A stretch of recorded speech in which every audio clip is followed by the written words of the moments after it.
All right, welcome back to the Kevin and Josh Movie Show live on 106.7 HD2. We're joined now by writer-director Kevin Smith. Kevin, how you doing, man? I'm excellent, sir. How are you? We're doing good. Thank you for joining us. And obviously, we both follow you on Twitter, and it's been great to read all your tweets in regards to Red State. And the tickets just went on sale today for the Q&A tour. For my audience who doesn't really know exactly what's going on, explain how this all went down. You are self-distributing this film. Yeah, instead of selling the movie, we made it for like $4 million. And my past experience tells me, you know, I've made a movie for $5 million, Clerks 2, and I watched them spend double that amount of money to market it, which never seemed right to me because I'm like, we all tried hard to keep the budget down and make the movie for $5, and then all the $10 million gets spent to buy ads on TV and stuff. Like, we could have used that money to make the movie. So for me, for years, it always just kind of sat there in my head going, why do we pay more for marketing? I mean, makes sense with studio films. You got yourself Tron, right? Yeah. You're trying to launch a global brand.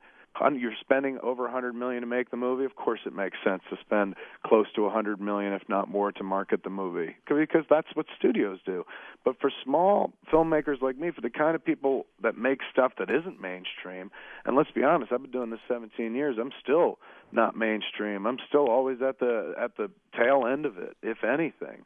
So in the 90s and even through the aughts, like, you know, I think the economy could sustain my career in as much as, like, yeah, you can throw marketing behind it, see what happens. He always works out on video really big. Mm-hmm.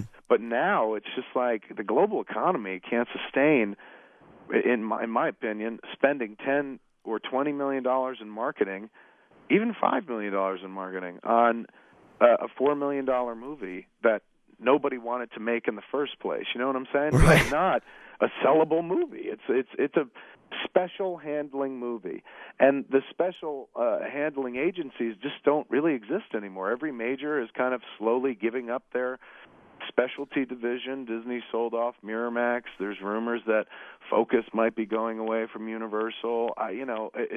They're out of that game, and rightfully so. That's a game. The indie film game is something that you don't really throw a lot of money behind anymore because it doesn't work the way that it did back then when it was kind of in vogue in the 90s.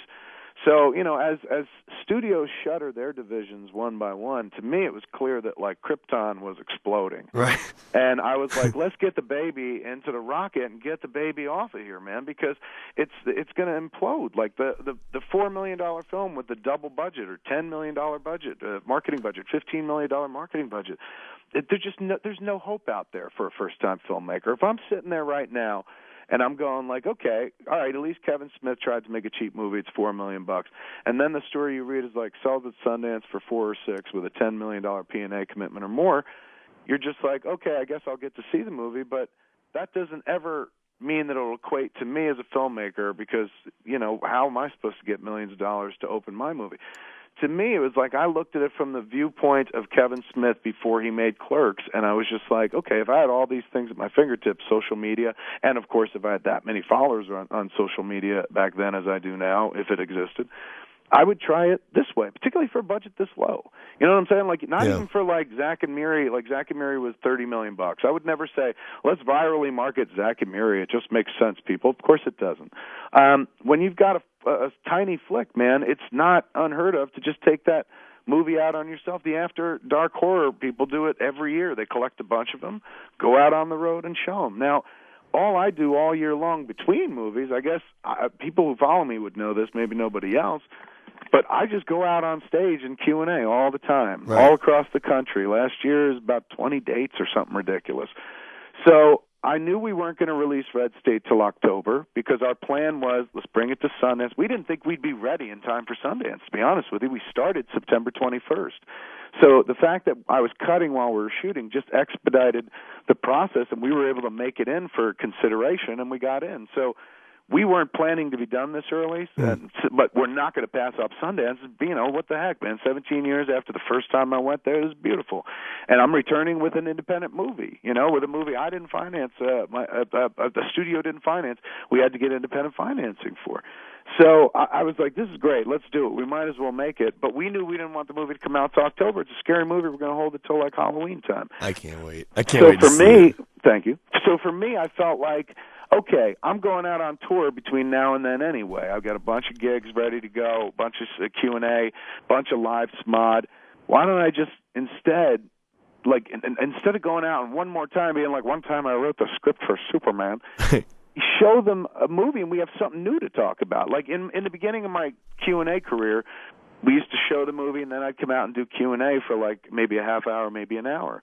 And then after doing it a lot, I started saying, why are we even bother watching the movie? Like everybody here in the college audience who's coming to see me speak has likely already seen the movie. Otherwise, they wouldn't be here. So we stopped showing the movie, and I just started doing longer and longer Q&As. So this is kind of like I'm going to be doing Q&A after the movie, but first we're going to show a movie and then do the Q&A. And since, to me, I look at it like I was going out on tour anyway. Now I'm just bringing a free movie that you can watch because these are the exact same prices that people are paying to see me Q&A anyway. So at that point, I was like, all right, well, instead of keeping the money from the Q&As like I normally do on tour, I'll just put it back into the budget of the movie so we can pay our investors back. So it's kind of a 2-in-1 hit. And then we'll come out October 19th. Like, if people are like, I don't want to pay $60 to see your dopey movie in Q&A, that's totally cool, man. October 19th, you'll be able to see it for whatever the multiplex price is or an art house price. I mean, we're going to try to get it into as many screens as possible, but you'll be paying the $10 or whatever it is in your area. I pay like $15 because you're out in California. I mean, it's kind of pricey where I am.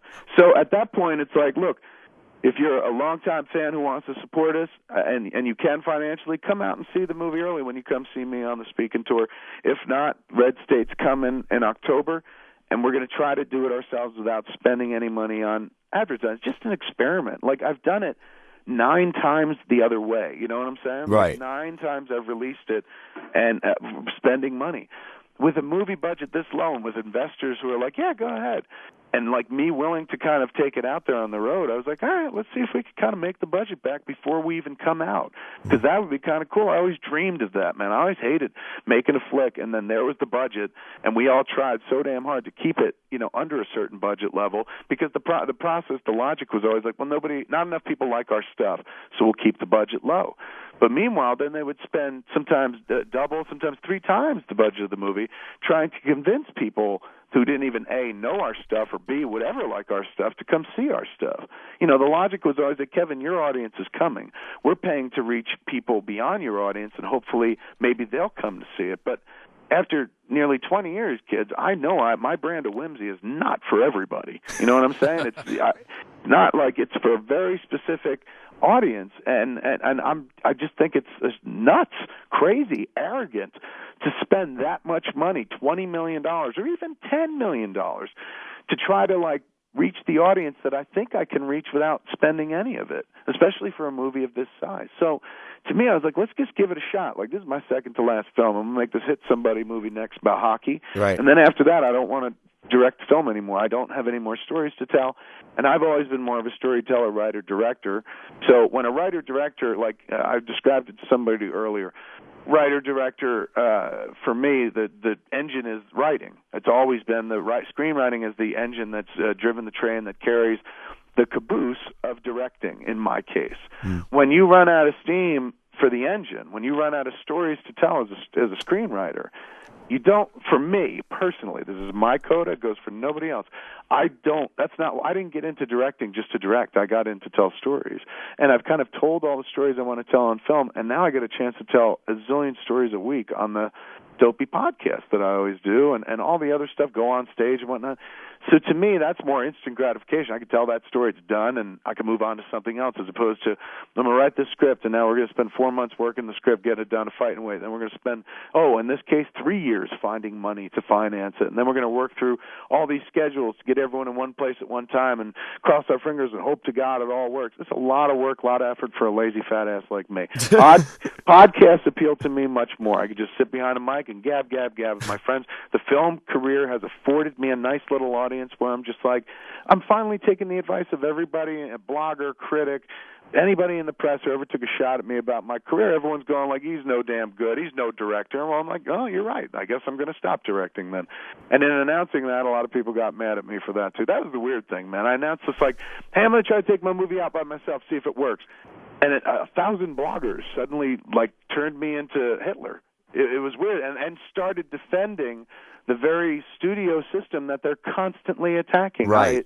I have this really divisive vibe, I guess, where people are just like, I'd rather love the studios than remotely agree with Kevin Smith in this case. I have no idea why, but to me it was kind of weird just watching that. I thought most of those cats would be like, right on, man. Right. Like, he's doing it himself. He's taking it to his people, and he's trying to be really indie and shit, or he's going to end his career indie.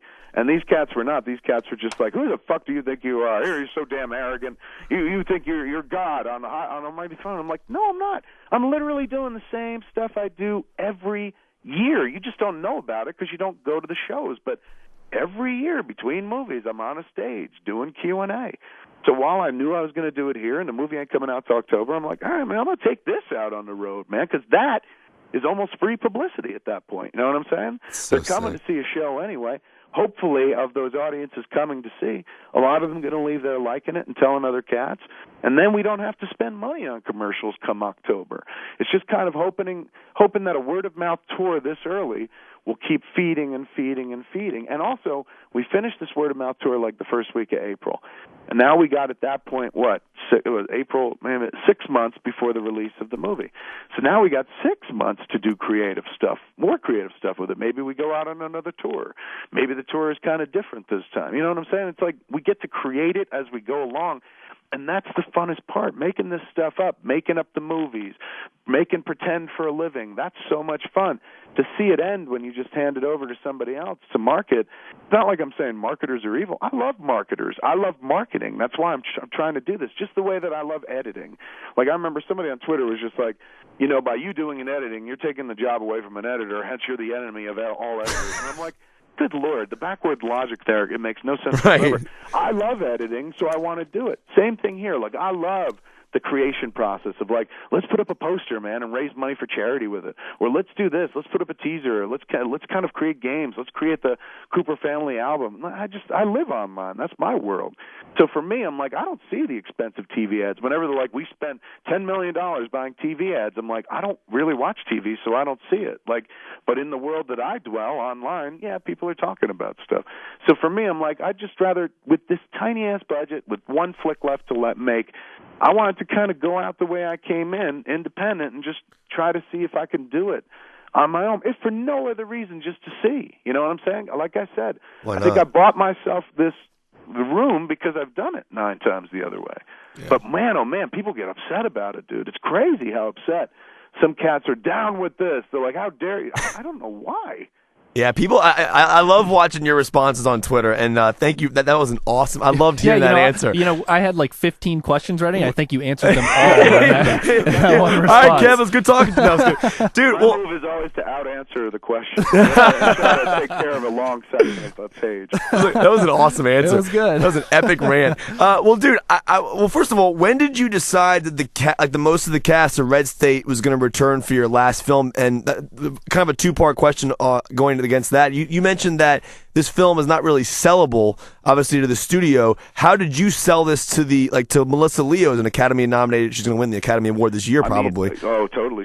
She won the Golden Globe. She's so sick. Nominated for Academy Award. She's very likely going to win. Yeah. The beautiful thing about Melissa Leo is you don't do a movie like Red State unless you're fiercely independent. You look at her track record, dude. It's like it's not studio flick after studio flick.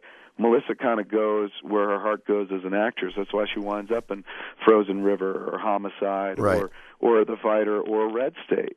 So for me, there was no sell whatsoever. I've been kind of talking to the cast about the idea, never made anything permanent, but they were just like, whatever you want to do, it's your movie. They don't really care. They're putting their good work into it, and they know sooner or later people are going to see it. You know what I'm saying? If it's not in theaters, it'll be on video or something like that. A lot of these cats came from indie film. They're used to making flicks that don't necessarily see the light of day, but they know with me that at least I've got an audience or something, so they're like, well, sooner or later somebody's going to see the flick. So Melissa seems to be into it. I heard from, she spoke to John before she took off from Sundance, and she said, I love it. I'm supportive. Do it, go. So it's nice. We got a cast that's supportive. We got investors that are supportive. And, it's the thing is nobody really figures out the math. It's very easy to figure out. Me and John are just talking literally about a domestic release plan.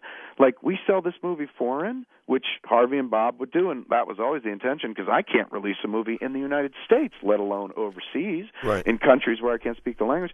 But we sell the foreign on this, we're probably already whole. We probably have our budget back. If we sell foreign and DVD, we'll definitely have our budget back. So our investors are like, we're covered, man. You want to roll the dice on this? Feel free, because it feels fun and fresh. And one of our investors is like an internet dude, so he's just like, dude, I love it. This is great. Like, this is fun. How much would he put? Like, how much did he put up for the movie or something? We had two teams of investors. One side put up $2 million, and the other side put up $2 million. Wow! And these guys, and the beautiful thing is, they're not movie investors. That's I think the only reason that they were like, yeah, man, go ahead. Movie investor would be like, no, man, play close to the vest and spend to earn and stuff like that, because that's what we all do in this business. This is like Sam Raimi Evil Dead stuff going on here right now. It kind of is. Yeah. I was inspired by Sam. Sam Raimi figured it out long before I did. He went out to dentists, and he was like, I'm making a horror movie. When I chucked down a couple bucks, I wanted to do that when I read about that, but like I couldn't slap down the script for Clerks and expect any dentist to give me any money whatsoever. It was like 160 pages full of weenie jokes set in a convenience store. I would pay money to see a dentist read the scene when Anderson's like going off the porn titles. He's like all full. Totally. That dude would be like, you think I thought it was weird when the horror movie guy came in, but the dude making the verbal porno movie is disgusting. All holes filled with that. Was just so fun. Were those actually really porn titles, or did you make those up? A lot of those we made up, but a lot of them were porn titles. I don't know how many we can get away with saying on the air. We'll believe it. It's cool. The Jerk My Cum Crayon and Color Me White was my all-time favorite title. That was a real porno. I couldn't believe that was the title of a movie. I was like, that's like calling, it's not like calling a movie Jaws, where you're like, I wonder what it's about. That's like calling the movie Zack and Miri Make a Porno. Yeah, like that title put it all on Front Street, so much so that you'd think you wouldn't have to watch it, but I had to. Did the cast of Red State, are they 100% returning? Is Melissa returning for hit? Yeah, God willing, if she's got the time. And look, Melissa's about to rocket to the stars. You know what I'm saying? Yeah, I know, dude. We'll try to get her. I mean, she's got to make room for us at that point whenever we go. But of course, I had a good time working with her. Good time working with everybody. Like that's why I said like almost the entire cast. The only people not returning will be people that can't geographically make it to Detroit, where we're shooting that movie. Okay. So for me, everybody's coming back.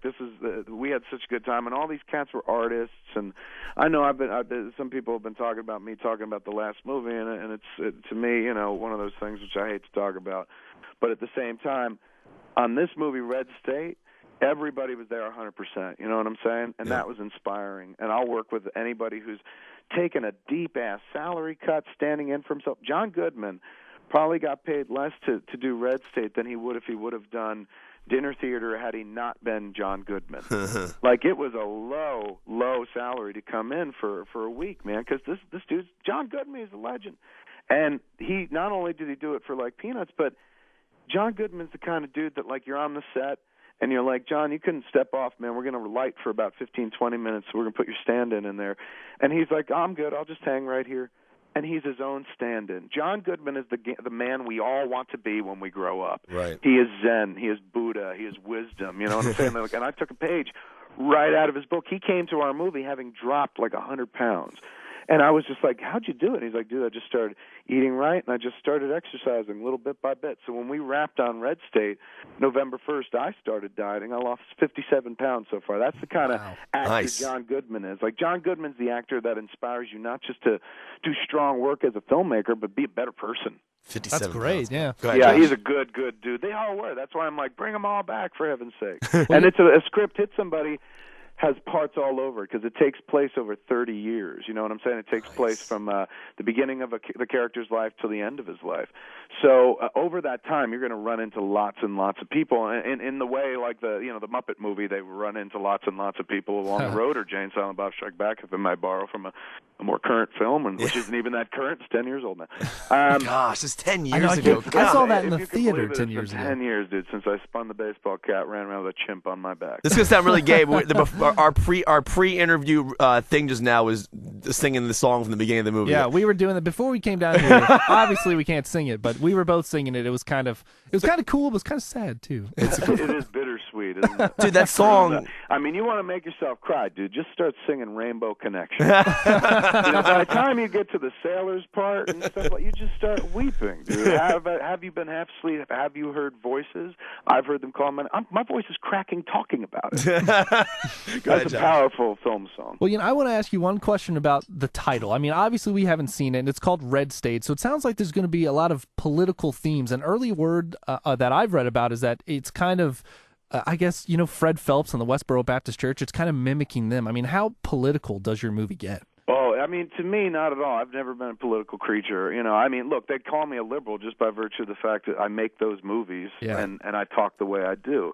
I've never called myself a liberal. I've never called myself anything, really.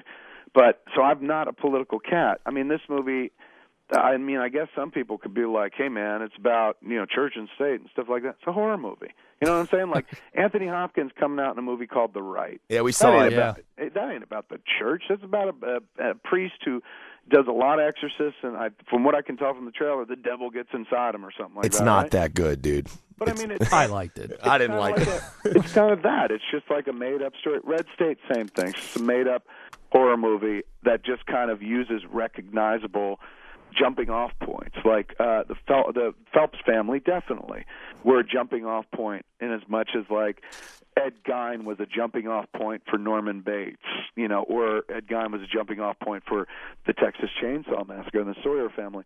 I just kind of took the Phelps family and said, what if an extremely over-the-top, loud, religious fundamentalist family like this just couldn't get their message out any other way, and we're like, forget it. We're interpreting the Bible in a different way, and we're going to take lives instead.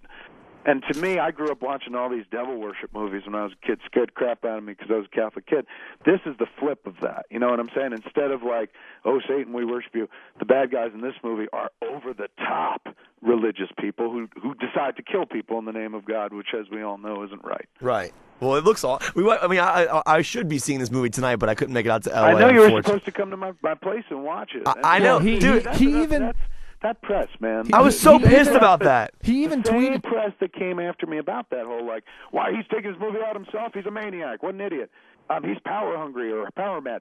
These same cats, when I said, hey, 50 bloggers come up to the house and watch the movie at my place. After Sundance. Oh, so and then psyched. A bunch of other bloggers who weren't coming were like, oh, yeah, like you'll ever get peer reactions, and that just taints the process, and these people are just shams, just doing your beck and call. So I was like, fine, and I moved it out of my house, and I put it into a screening room at Laser Pacific, really nice screening room.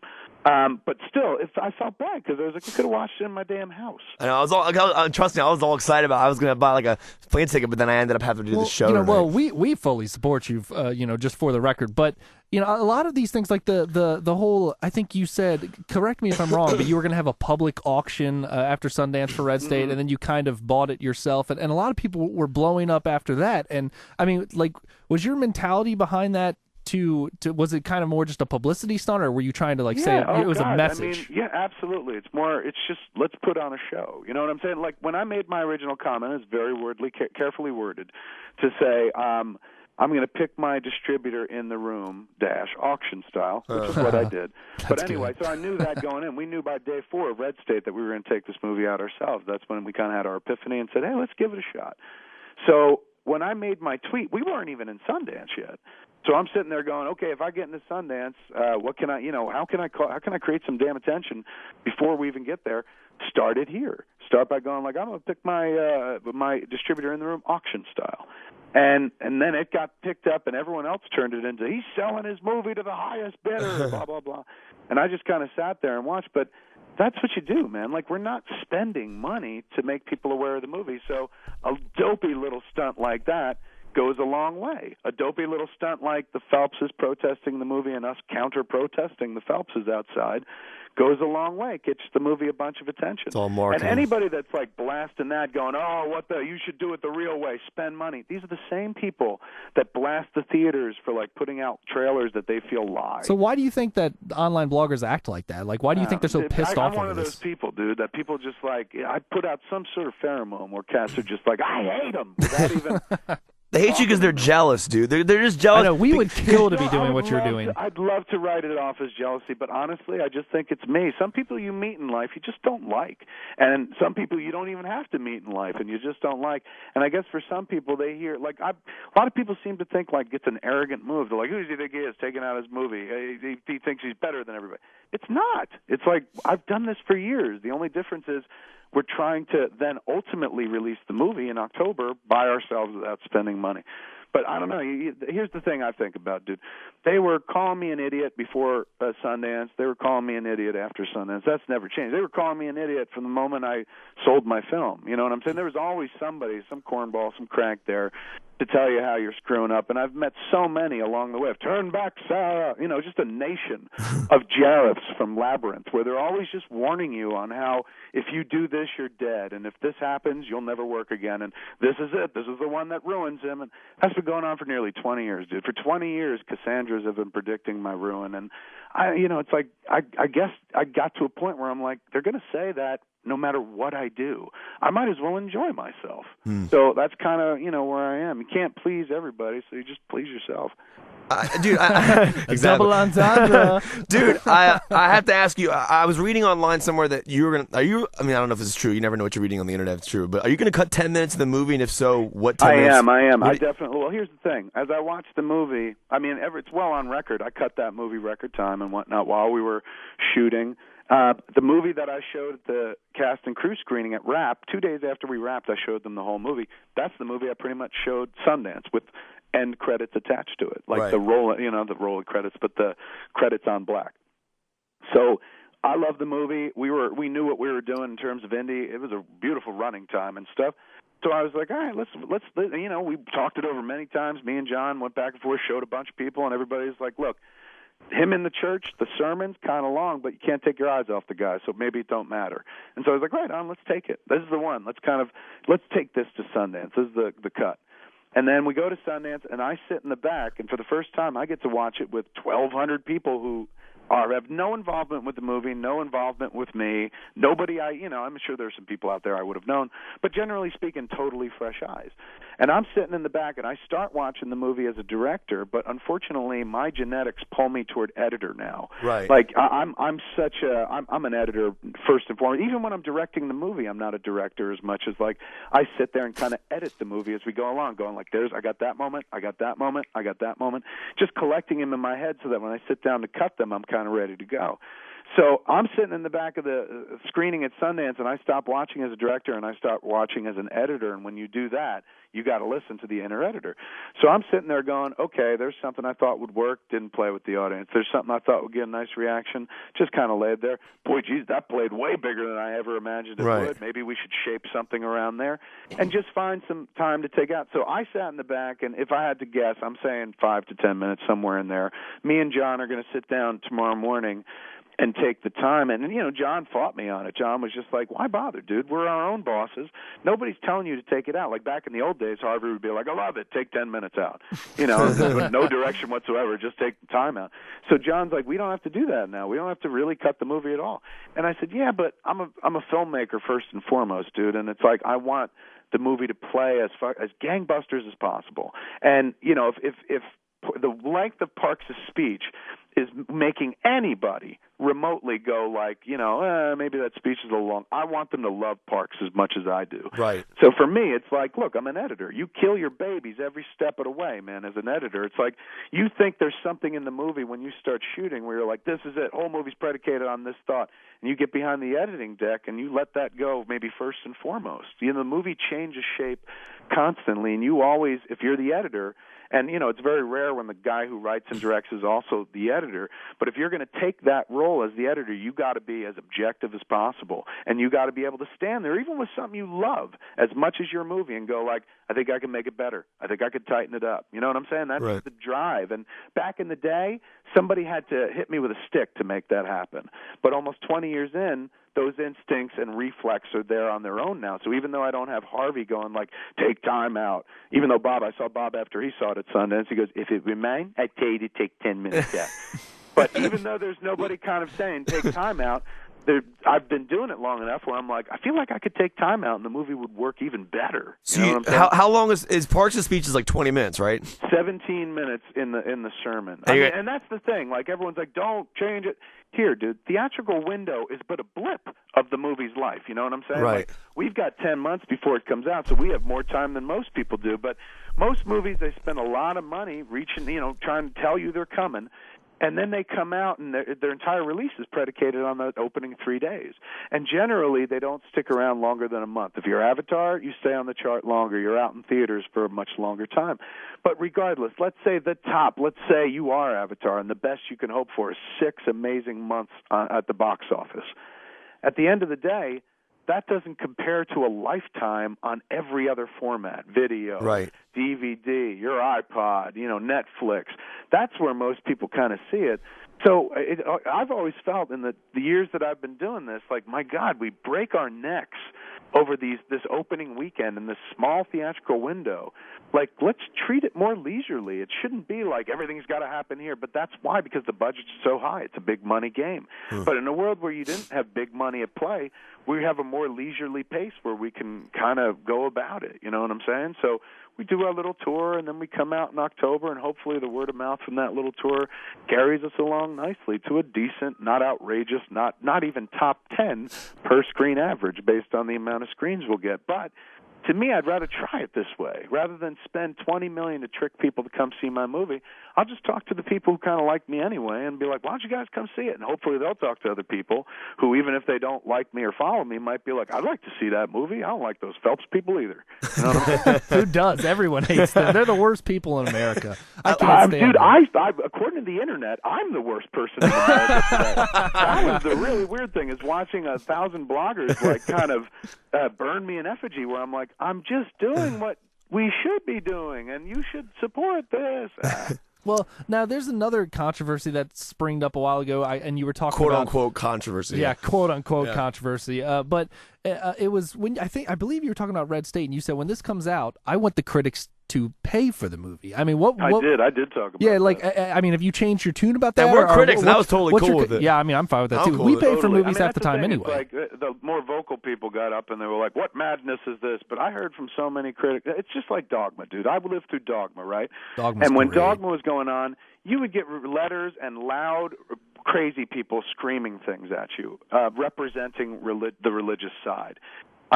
Then you would slowly, since like 1999, over the course of like 10 years, all I heard from were like the clergy who did get it, dig it, thought it was useful to reach youth, in terms of like how to get Christ's message out, whatever.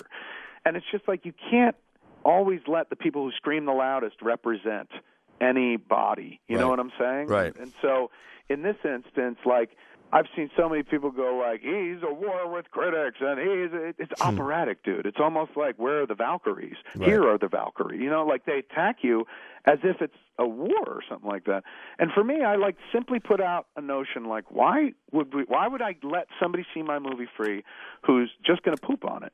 And that's what they've been doing lately. A lot of them just live to poop in my mouth and print. No pun intended on the dude. Zach and Miri, when Jeff Anderson gets crapped on. Oh my That's God, fun, isn't it? That that's is a the shock. funniest thing I've ever seen in my entire. Dude, I was crying. I was laughing. So that was one of the funniest things ever. That to me was like a really funny, dopey, easy bit, and Jeff was a good sport about it. And then I saw some dude write about it in the press. He said Kevin Smith.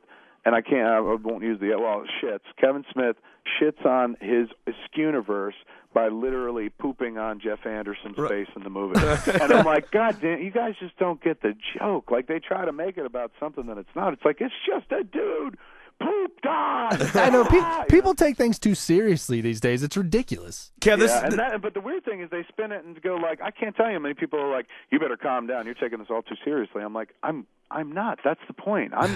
I'm kind of taking it casually now. And because of that, I got a bunch of crap. I can't understand those people. Never have, never will, but you got to just do what you want to do. All right, Kev, this is a two-part question. I'm sorry we're keeping you so long. No worries, man. Talk away. One, I want to talk about the MPAA because I know I guess you've had issues with them over the years, and Clerks 2 got an R immediately, which was kind of cool. But we didn't have to fight on that movie at all. Well, I want to ask you, one, since this is a self-distributed movie, will it get an MPAA rating? And two, what are your thoughts on the MPAA in general and just the crap that these movies go through, like the King's Speech, where it had like 20 F words, and it gets an if you have more than 2, you get an R, and then something like The Right comes out this weekend with like people throwing up nails and bloody exorcisms. I just don't understand what the mentality is there. Yeah, for me, I can't fathom how the MPAA works, but I don't know what we'll do with Red State. I mean, for me, we're not like, damn the MPAA, we don't even need them.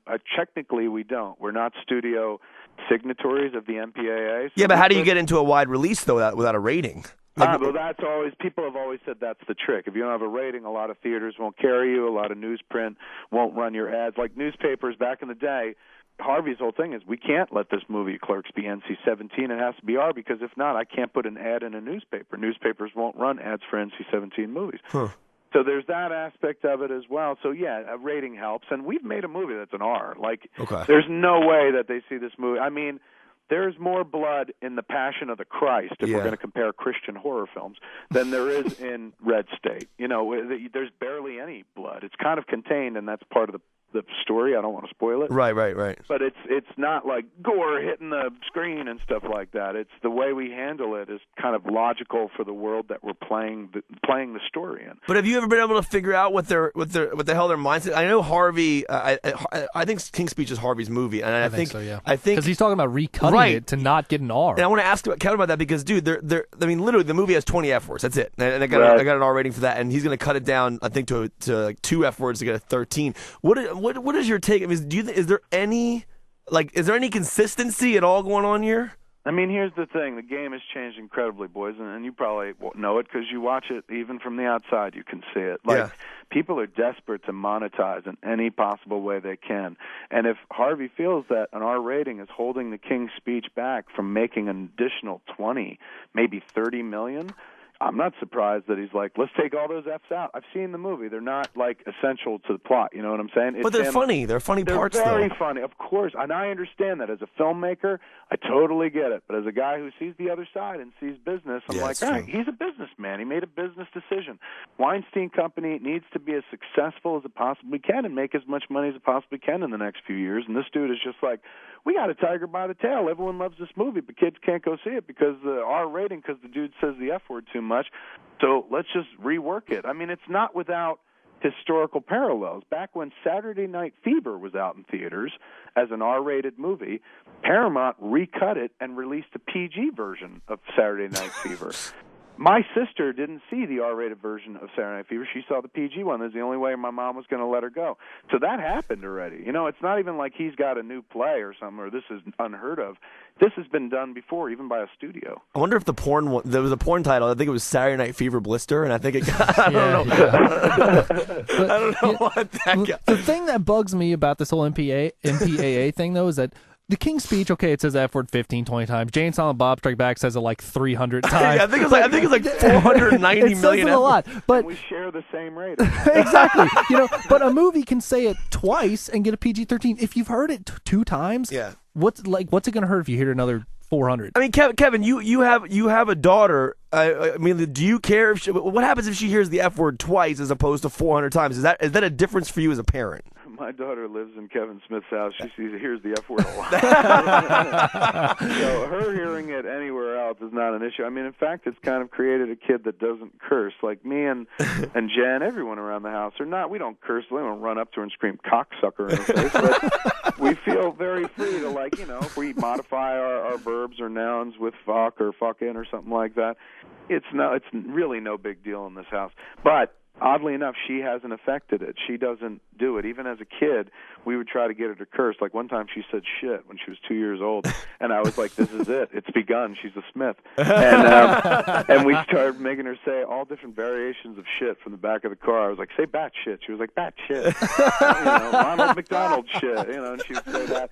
And for about a half an hour she did it, and then finally I was like, Harley, do you know what shit is? And she goes, no. And I said, shit is poo-poo. And she was instantly filled with shame. Like she dropped her head, and then she was just like, I didn't know. And I was like, that's cool. In this house, that's cool. But she never cursed again after that. It was so weird. Like she wasn't even getting chastised, but she realized she had just spent a half an hour talking about shit. She hasn't seen Clerks 2 yet, has she? I know she's in it, but she hasn't seen it, has she? The full thing? Pieces. She never watched the whole thing. Yeah. It's true. But not because I'm like, you shouldn't watch that. I mean, look, she recently watched the Rocky Horror Picture Show. You know what I'm saying? Like, because Glee did it. It's a different world now. But honestly, she has no interest in my movies because it's just people sitting around talking.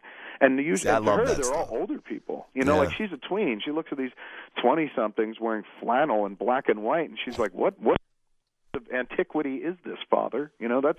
That's not a movie she's ever going to really watch until she's like, maybe 20, and then some people are like, did you ever watch your dad's movies? And maybe then she'll be like, I guess not. Let's try. Dude, I heard a story that Harrison Ford's daughter has never seen one of his films. Like, ever. Like, in any of the Indiana Jones, nothing. Have you heard that? Never that one. But I guess I wouldn't be surprised, as I've got a kid who's now 11 who's never really seen any of mine end to end. I mean, we showed her Jay and Silent Bob Strike Back, but with most of the sound turned down. Nice. Hey, I have to ask this because I'm a dialogue guy. I always have been. And some of the dialogue, probably most of the dialogue you've written is some of my favorite dialogue. And I'm a Tarantino nut, and obviously. But I have to ask you, I don't know if this is a hard question, but do you have a particular favorite dialogue scene in the history of film, not one of yours? Because you're the dialogue. You're one of the dialogue kings, and I've always been a True Romance fan. You've actually been. Compared... mine is going to be really off the beaten path. I've heard the True Romance, the Quentin's, the speech between Dennis Hopper and Christopher Walken. That's mine. That's yours, and a lot of people seem to cite that. I go further back to Fred Zinnemann's Man for All Seasons. The trial scene in that movie, Paul Scofield doing wicked dialogue as he's faced down for trial and convicted to death. And he finally, after a film where he doesn't really say why he's objecting to the coronation oath of King Henry, he said, they say they're about to pass judgment on him. And, he stands up because he's a lawyer, used to be Lord Chancellor of the country, and they're about to convict him to death. And he goes, my lords, when I was practicing law, it was the custom to allow a prisoner to speak before passing charges. And they were like, have you any words? And he says, yes. And everybody sits down, and Paul Scofield stands up and rocks you with the porn of dialogue, monologues. It is phenomenal. I want to see that. It's Robert Bolt's, based on Robert Bolt's script, but the tongue lashing he gives this room full of people is phenomenal. That whole movie is filled. There's a great scene. Remember Robert Shaw from Jaws? Of course. Captain Quinn? Yeah. There's a great scene. He plays a young King Henry VIII in this movie, and it's him and Paul Scofield. That scene early on, about 20 minutes into the movie, where he's trying to convince Thomas More to come with him, bring his conscience with him to sign the coronation oath, is a fantastic character study and wonderful dialogue to hear. See, I would probably go True Romance, then I go the scene from Heat with De Niro and Pacino, and then Lord of the Rings versus Star Wars and Clerks 2. I'm going to give you. I'm going to stand by this, but I'm going to say that final speech at the end of Team America. That is a really good speech. That is the best one That's ever. Powerful, and you remember it because they're puppets too. Exactly. And I'm not just saying this because I'm talking to you, but dude, the Clerks, the Lord of the Rings dialogue is absolutely it's so funny. class. I mean, that was fun. That was stuff like that came from the Q&A. Like, people would ask me, like, what did you think of Lord of the Rings? And I'd start talking about it, and slowly over a few shows, it turned into that routine. And I'd been doing that for like a year out on the road. So when I was writing Clerks 2, I was like, I'm going to put that bit in here. And I had to show Jeff, like, kind of how I did it and stuff, and then he did his alterations. And then at one point, the same day when Clerks 2 came out on DVD, I think there was another DVD out, one of the Evening Whists, that had me doing the same bit. So you could literally watch two different people do the same Lord of the Rings bit. It was kind of funny. I actually haven't seen you do it, dude.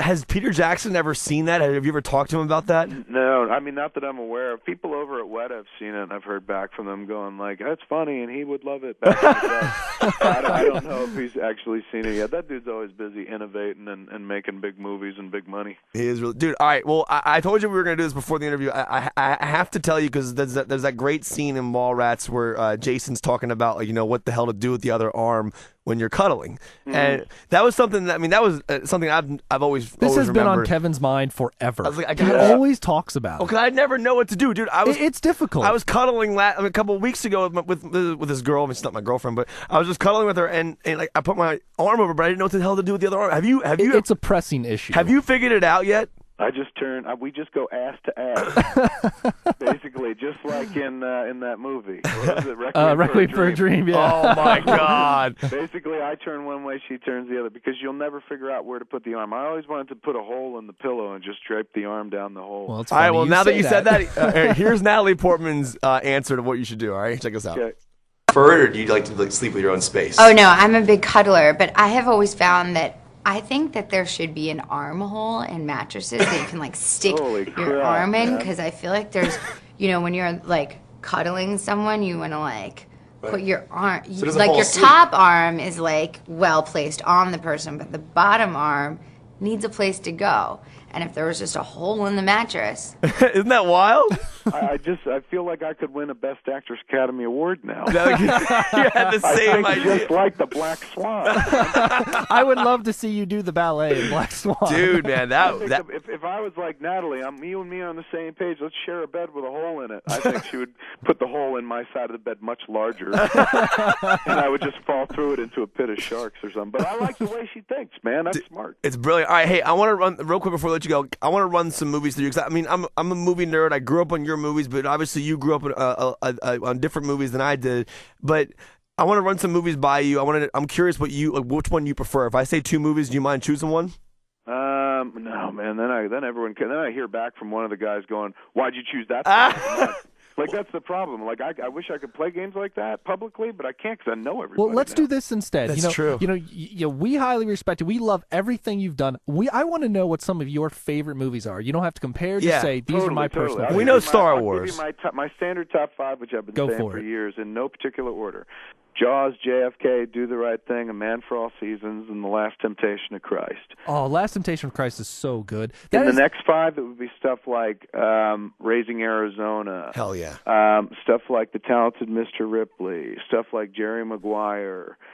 Stuff like Shaun of the Dead. I mean, that's in the next 5. I never compiled anything beyond the first 5, but in terms of the movies that I watched the most, the next 5, those 4. All right, well, let me ask you this though. All right, this is the same director, okay? This is the same director. Godfather 2 or 1. That same director. You can't piss him off either way. Yeah, I'm more of a 1 guy. All right. Yes. People go for 2, but I love 1. Me too. I'm a Secret Origin guy to be sure, so I do enjoy 2. But 1 is such a great family portrait, and also that was a family that I could recognize. Like once in 2, and I'm not cracking down. It's amazing, but I can't identify with people in the turn of the century running across rooftops shooting with each other, but I can identify with the idea of family. Look at that big plate of pasta. Look at everyone sitting down. The kids running around at the wedding. So I think for me, Godfather 1 is more relatable. I think that's why I like it a little more. Thank you. Everyone always goes Godfather 2. I think the first one is my, personally my favorite as well. One of my favorite scenes. It's an easy to watch movie. Oh, so good. Watchable. So that's good. Like when you're young, you're always like, this is the best film, and this is the best film. And the older you get, you realize the best films are the ones that you can watch over and over and over again. And it's weird because then you do wind up with stuff like The Talented Mr. Ripley in your top 10, where you're like, maybe everyone doesn't like it, but this is a movie I have no problem watching. It's so brilliantly made or acted or something like that. Kev, forgive me for not knowing this. Do you vote for the Academy Awards? Yeah, I'm an Academy member. Okay, well, I got to ask you this because obviously, I tweeted you about this a couple of days ago about the Christopher Nolan thing. I think it's the biggest pile of crap I've ever heard in my life. It was kind of a bummer, man. But, I loved Inception. Right, and Inception was just so insanely original, and it certainly didn't direct itself, so I assumed that Chris would get a nod when the film get a nod, but that it didn't come to pass. But that's what you get when you have like 10 film nominees, Best Picture nominees, and only 5 Best Director. You know what I'm saying? If you're going to increase the number of films that you nominate, you've got to increase across the boards. Otherwise, there's always going to be that disparity. But to be fair, this disparity of a director who doesn't get nominated when his film does goes far, far back in the Academy. And I remember it happening to the guy who directed Driving Miss Daisy. I think his name was Bruce Beresford. Yeah. The year that movie was nominated, he was not nominated. That was the first time it ever popped up on my radar. I was like, is that possible? But I guess it is possible. But as an Academy member, though, is it true, like, as a director, do you nominate other directors and then Yeah. When I vote, it's only in the directing category. I'm in the director's branch, as they say. So you don't do the nominations, though? You don't, like, nominate people? They send you, and then they do this all the time. It's 2 parts. The first is a nominating ballot, where you can essentially go through the list of films, what are they called, qualified films, and pick the directors and kind of put them in a descending order or something like that. Like, this is the one I like best, and then these are the rest. That's how they kind of pull together nominations from the particular branch. And then when you vote for the Academy Awards, that's the entire Academy, not just your particular branch, voting across the boards. So it's not just me voting for director, it's me voting for every category as well. Well, even though Nolan's not there, just vote for him. There's write-in. You can write in people and stuff. Are you going to go to the Academy Awards? No, I mean, I've been a member since '97, and every year they send me. Anybody who's a member can go, but you have to pay. It's like $300, $500, very expensive to go. But I always felt like I watch it on TV. I can fart and wear whatever I want. Yeah, you know what I'm saying. I love farting and watching TV. It's the greatest. Totally, and I'll never. That's not really my scene. Being at the Academy Awards, farting and watching TV is more my scene. So I stay home. Dude, are you? I mean, like, I have to ask this because we're in D.C. Is Red State going to come here? Are you going to do a tour? Yeah, here? we're working. Hopefully, we're going to have dates to announce on, let me see, I think it's Monday or Tuesday. We're working on trying to sew up. We got a lot of requests from a bunch of towns, a bunch of cities, rather. And when you get enough in a certain area, you're like, okay, pull the trigger on this. And I think D.C. is just, if it hasn't already happened, it's on the verge of them locking the theater deal. And if that's the case, then tickets for D.C. would be on sale next week, but tickets for anywhere else, I think there's like 15 different dates right now, of the Red State USA tour that starts March 5th at Radio City Music Hall in New York with the whole cast and crew coming out for that one. You can get those tickets at coopersdell.com. That's the website. Go. Let's go. Yeah, you guys should come. And I mean, look, if it's coming to Washington, like I think it is, by all means, see it there. But, come see the Radio City show, because Parks is going to sing. It'll be amazing. We can get like a $35 round-trip bus ticket to Chinatown, and we'll just roll up. Dude, I want to go out. I really do. Let's do it. Is that what day of the week is that? I'm not sure. I think it's a Sunday. I don't know. I just wait. They tell me the day before. Yeah, well, if it's a weekend, we can definitely do it. All right, dude, Kevin, you guys come, man. We can talk afterwards again. Yeah, I'd love to, man.